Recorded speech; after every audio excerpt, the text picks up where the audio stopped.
TV 9.0 smart TV and a projector.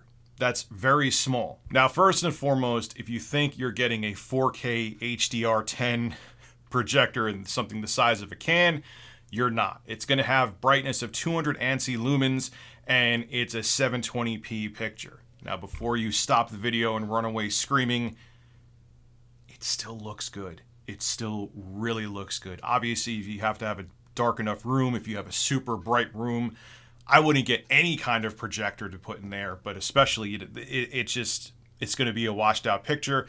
But if you have a dark room like I do, it looks great, even at 720p, and even with only 200 lumens of brightness. And this actually runs Android TV. There's no kind of custom software on here, so if you want to watch YouTube or Twitch or Hulu or download other apps or even Netflix, even though you have to kind of sideload Netflix through the Nebula Manager app, which there's some kind of requirement that there has to be a certain install base for a product for Netflix to be directly available on it, but it's still not a big deal.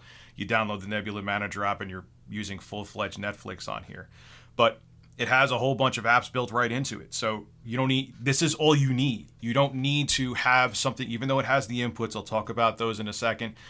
As long as you have an internet connection and you have this with you and you have a flat wall or you have a projector screen, you have a smart TV in a can, which is pretty damn amazing if you think about it. This also has Chromecast built into it, so any compatible app on your phone that works with Chromecast, you can mirror it on here. So that's a huge plus as well. And this has a tripod mount, so if you want to watch this, if you have a flat matte white wall on the outside of your house, you could use that, or you could get a portable projector screen, use that. You could put it this way, which I do, and you could play PlayStation 5 on your ceiling. But before we go into that, let me go over some of the specs of this projector. Now, this could pump out an image up to 100 inches and still be clear, and it has a built-in 9700 milliamp hour battery, so you're getting about 2.5 to 3 hours of screen time on the battery. I never use it on the battery. I always have it plugged in. So if you want to bring this to a barbecue and you're outside and it's the evening and you bring a projector screen with you, you can sit there and watch a movie outside while you're eating a burger and drinking a beer. So real quick, there's not much, but I'm going to go through also the I/O of the Nebula Capsule 2. We have the IR sensor right here. Below that, you could actually use the Nebula Capsule 2 not as a projector, but just as a Bluetooth speaker. And the sound quality in this projector is surprisingly good, so you may actually want to do that. You have your power button below right here. On the bottom for charging, you have USB Type-C, which is awesome. There's no kind of proprietary power connector, so if you lose the charger, you could use another charger. So you have that right there. That's not for data, just keep that in mind. Next to that, you have USB-A, so if you want to plug in like a flash drive or something or watch video off of there, you can do that as well. Next to that, you have a full-size HDMI, which is the star of the show for this video, because that's where I'm going to be hooking up the PlayStation 5 to. And next to that, you have an auxiliary output, so if you don't want to use the internal speakers, you want something louder, you can actually put in headphones, or you could hook it up to a sound system, and there you go. You could actually make this part of your home theater if you want to. Now here is the remote for the Capsule 2, and if you look right here, you're seeing a Google Assist button, and it works just as advertised because this is Android TV on here. If you want to say, hey, look up this show or what's the weather today or whatever, you could actually do that while laying in bed like I do and watch TV and ask, hey, what's the weather? Hey, put on this YouTube video. Hey, do this. Hey, do that. Again, this is Android right on here. The only complaint I'll have about this remote, and I also have the other Capsule 2, so there's no defects with either of these products. It's just a software bug, is that sometimes, because this remote runs with Bluetooth, I'll have to resync it. And it's not that the remote fully stops working. It's just that like Google Assistant will stop working until I repair it with Bluetooth. I make it forget the device and repair it. It happens, like I would say, once every week. It's a little bit annoying. I've also tried multiple remotes and they all seem to do it. So I'm going to count that as a software bug. Also, I will say too, the first remote I got with this was defective. Anker had to send me out another one. The HDMI to smart, where you could switch over to HDMI and then go back to Android TV, This button would actually mute the volume, wouldn't actually switch over to HDMI. I tried resyncing the remote countless times. I even tried that remote with my other Capsule 2, which I purchased before I got sent out this review unit, and it also had the same issues there. So, look, defects happen. They sent me out another remote. It works perfectly fine. Whatever. It's a remote. I just wish they made it so if you needed to order a different remote, it was easier to do. I went to Anker's website, couldn't do it. Luckily, they sent one out to me. So, Anker, make it a little bit easier if people want to get extra remotes or extra accessories to get things like this if they need to. Now, there's another 2 complaints I have about this. One is minor. One, at least for me, I don't know if I would say it's a major problem, but it's annoying enough. The first one is this has autofocus on it, which is really cool. As soon as you turn on the projector, it has laser focus, and it'll make sure that wherever where you want the screen to be, say I want it to be in the ceiling, it'll make sure it focuses so the picture looks clear. Usually. Once in a while, though, you'll have to, if you hold down the HDMI button, it takes a second and it'll come up and try to focus again. And sometimes you'll have to do that to make the picture look nice and clean and not look blurry at all. But needless to say, it's a little annoying that you have to focus more than once. But again, it'll take all of 2 seconds of your viewing time. Literally, I'm not exaggerating. So that's not a big deal, because if it doesn't get it the first time, you hold down the HDMI button, you'll see the blue focus icon come on the screen. It focuses perfectly fine and you're good to go. One thing that does annoy me is Roku TV has this, where you could download, if you have like a TCL Roku TV, they have an app on there that literally turns your phone into the full-fledged remote. And if you have kids like I do, I have 3 young kids, it's a godsend, because no matter how hard you try, the actual physical remote will get lost. And you could put it in a safe, and I think my children would find a way to break into the safe and find the remote and lose it.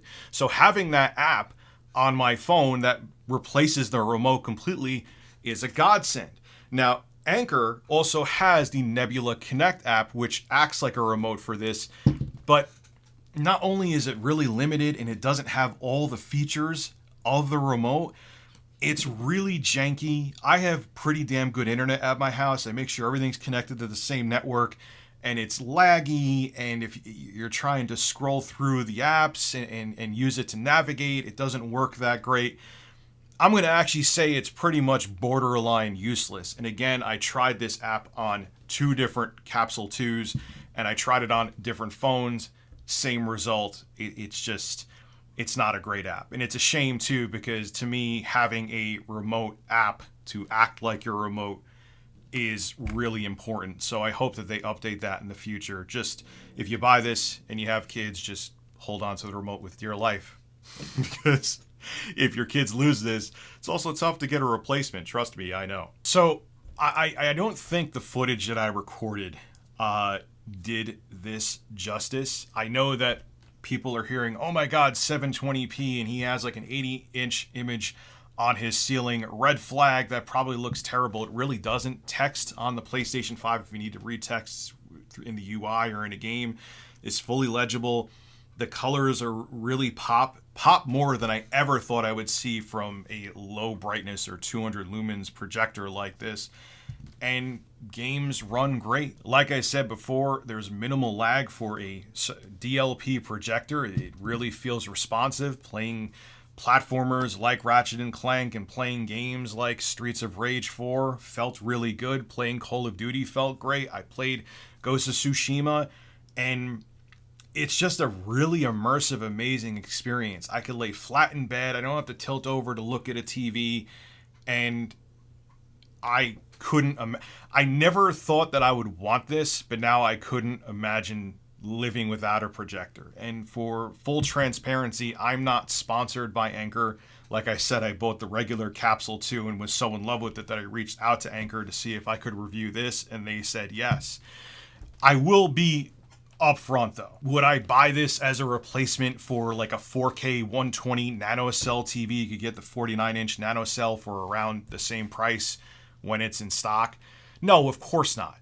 This isn't a replacement in my eyes. At least this one anyway. This is not a replacement for a smart TV or a 4K HDMI 2.1 TV. This is not going to compete with that. But to be able to play games in my bed and have them on my ceiling and it be completely comfortable is amazing. To have the YouTube app built into here and Amazon Prime Video in here and having full Android TV functionality in something this small, that if you have a flat matte white wall or a tiny screen projector or any screen projector up to 100 inches, you could use this. It's such a versatile device. And I was actually watching a YouTube video on it, and he said, I travel a lot, and most of the time in the hotels that I go to, the TVs are terrible. So I pack up the Nebula Capsule 2. I have my little screen that I pull out, and so long as there's internet, I'm good to go. And I'm like, Jesus, that's a really good point. So if you move around a lot and you travel a lot, this is something to think about as well. And like I said, don't let the low resolution fool you. The picture on here is really nice, and generally I'm very impressed with it. It's not perfect. Hopefully the Nebula Capsule 3 will address the issues that I mentioned in this video, but I still can wholeheartedly recommend it. And if you could find the R2-D2 edition for around $500 when it goes on sale, sure, why not get the one that looks like a piece of Star Wars swag? Can't hurt, right? It's the same product as the other one. So anyway, yeah, this is awesome. If you get your hands on it, I'll have a link below in the description. It's not an affiliate link. I don't get a kickback from that. So guys, check this out. If you enjoyed this video, make sure you hit the like button. Also, make sure to sub to the channel and click the bell for notifications. And I will see you in the next video. Have a good one. Hey, if you enjoy my content, consider becoming a Review Tech USA member. I'll have a link below in the description. I live stream now on this channel all the time, and it gives you access to cool emoticons to use as well while I live stream. Again, link below in the description. Thank you for your continued support.